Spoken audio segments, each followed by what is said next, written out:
Day 10, Job, chapters 24 through 28. Chapter 24. Why are times not stored up by the Almighty? And why do those who know Him not see His days? People remove landmarks, they seize and devour flocks. They drive away the donkeys of orphans. They seize the widow's ox as a pledge. They push the needy aside from the road. The poor of the land have to hide themselves together. Behold, like wild donkeys in the wilderness, they go out scavenging for food in their activity, as bread for their children in the desert.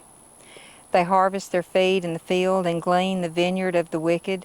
They spend the night naked without clothing, and have no covering against the cold. They are wet from the mountain rains, and they hug the rock for lack of a shelter. Others snatch an orphan from the breast, and they seize it as a pledge against the poor. The poor move about naked without clothing, and they carry sheaves while going hungry. Within the walls they produce oil. They tread wine presses, but go thirsty. From the city people groan, and the souls of the wounded cry for help. Yet God does not pay attention to the offensiveness. Others have been with those who rebel against the light. They do not want to know its ways, nor stay in its paths. The murderer arises at dawn. He kills the poor and the needy, and at night he is like a thief. The eye of the adulterer watches for twilight, saying, "No eye will see me," and he disguises his face. In the darkness they dig into houses. They shut themselves up by day. They do not know the light. For the morning is the same to him as thick darkness, for he is familiar with the terrors of thick darkness.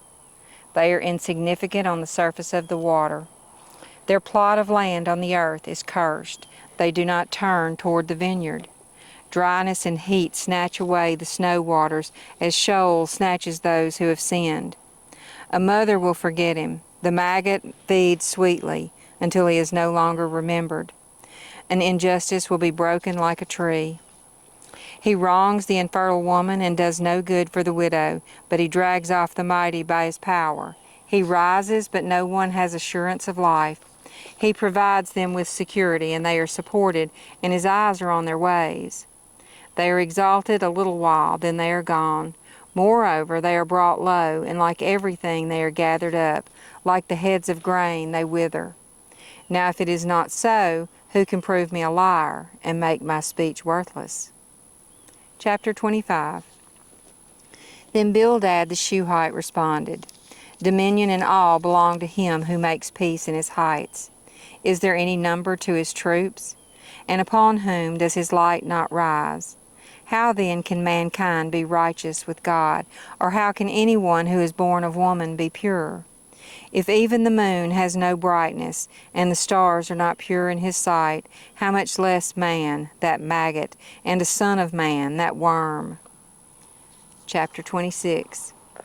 Then Job responded, "What a help you are to the weak! You have saved the arm without the strength. What advice have you given to one without wisdom? What helpful insight have you abundantly provided? To whom have you uttered words, and whose spirit was expressed through you? The departed spirits are made to tremble under the waters and their inhabitants.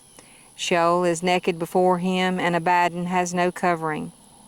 He stretches out the north over empty space, and hangs the earth on nothing. He wraps up the waters in his clouds, and the cloud does not burst under them. He obscures the face of the full moon, and spreads his cloud over it. He has inscribed a circle on the surface of the waters, at the boundary of light and darkness. The pillars of heaven tremble and are amazed at his rebuke. With his power he quieted the sea, and by his understanding he shattered Rahab. By his breath the heavens are cleared, and his hand has pierced the fleeing serpent. Behold, these are the fringes of his ways, and how faint a word we hear of him. But his mighty thunder, who can understand?" Chapter 27. Job again took up his discourse and said, "As God lives, who has taken away my right, and the Almighty who has embittered my soul, for as long as life is in me, and the breath of God is in my nostrils, my lips certainly will not speak unjustly, nor will my tongue mutter deceit. Far be it from me that I should declare you right. Until I die, I will not give up my integrity. I have kept hold of my righteousness and will not let it go. My heart does not rebuke any of my days. May my enemy be as the wicked, and my opponent as the criminal. For what is the hope of the godless when he makes an end of life, when God requires his life? Will God hear his cry when distress comes upon him? Or will he take pleasure in the Almighty? Will he call on God at all times? I will instruct you in the power of God. What is with the Almighty I will not conceal. Behold, all of you have seen it. Why then do you talk of nothing? This is the portion of a wicked person from God, and the inheritance which tyrants receive from the Almighty. Though his sons are many, they are destined for the sword, and his descendants will not be satisfied with bread. His survivors will be buried because of the plague, and their widows will not be able to weep. Though he piles up silver like dust, and prepares garments as plentiful as the clay, he may prepare it, but the righteous will wear it, and the innocent will divide the silver. He has built his house like the spider's web, or a hut which the watchman has made. He lies down rich, but never again. He opens his eyes, and it no longer exists. Terrors overtake him like a flood. A storm steals him away in the night. The east wind carries him away, and he is gone, for it sweeps him away from his place. For it will hurl at him without mercy. He will certainly try to flee from its power. People will clap their hands at him, and will whistle at him from their places. Chapter 28. Certainly there is a mine for silver and a place for refining gold. Iron is taken from the dust, and copper is smelted from rock. Man puts an end to darkness, and to the farthest limit he searches out the rock in gloom and deep shadow. He sinks a shaft away from inhabited areas, forgotten by the foot. They hang and swing away from people.